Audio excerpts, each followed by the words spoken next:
So besides the Travis Scotts, this is the best Air Jordan 1 of 2019. Do you agree? Let's take a look. What's going on, guys? You're watching Sneaker News on YouTube, and today we're taking a closer look at the Air Jordan 1 Retro High OG. Before we do that, hit the subscribe button.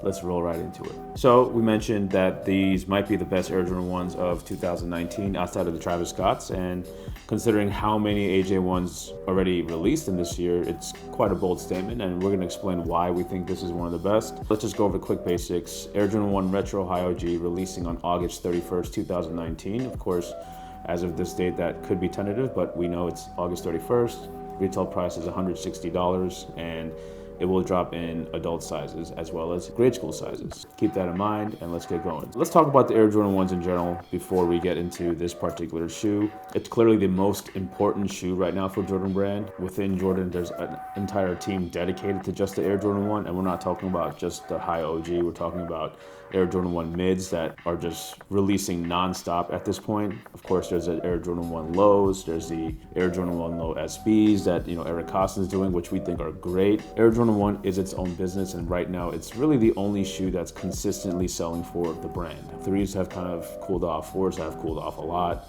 I mean, there's 11 sitting on shelves right now, which 5 years ago would have never happened. So right now, everything is dominated by the Air Jordan 1, and it's just a clean shoe. It's a perfect shoe. It's a high top leather. It goes with everything. So it's really a matter of colorways. Now in 2019, we have to say that a lot of the Air Jordan 1s were not that great. There's some really low-key hits like the Crimson Tints, which we think are going to age really, really well, and people will regret passing on those. Of course, there's the Travis Scotts, and then of course the Blue Chill pant leather versions that came out just for women. And then later on, there's the satin black toes that are coming out. Some of the others were just a little off, and we're not big fans of the shoes with the lettering on the upper. It goes well with certain shoes, but not really with the Jordan 1. It's such a clean and simple shoe. All that is really required are good materials and colors. But Jordan Brand wants to explore things outside of that, which we understand. That's why they're doing concepts like that shipping department one that has barcodes and all that stuff on it. There is that 80s, rocker jacket, which we unfortunately have to say were not that great. But these are going to sell out immediately, and we'll tell you why. The UNC colorway, that's something that's true to Jordan's DNA. He went to college there. He won a championship there. This one's a little more heavier on the navy, as you can see on the toe and the upper lace collar and even the ankle collar. It's all that obsidian navy blue. Even the swoosh is navy. And the only UNC Tar Heel blue or University blue is on the heel, and the Nike Air on the tongue.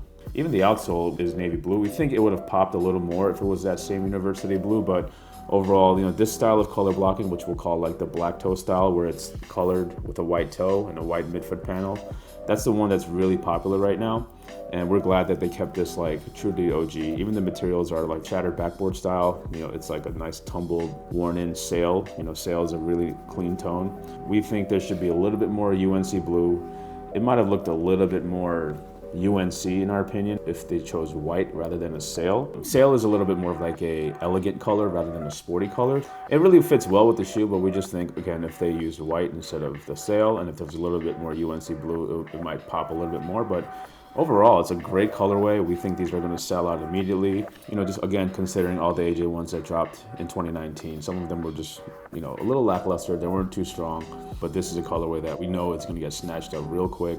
So yeah, that's pretty much it. It's in hand. It feels really, really good. Like we said, the leather is that nice, soft, tumbled, worn-in sort of feel. All OG style materials, nylon tongue, your classic Nike Air tongue label. We don't like those leather looped ones. It just looks weird to us, but release date is August 31st for $160, and it is also dropping in grade school sizes, which are $120. Check the links below if you want to learn more.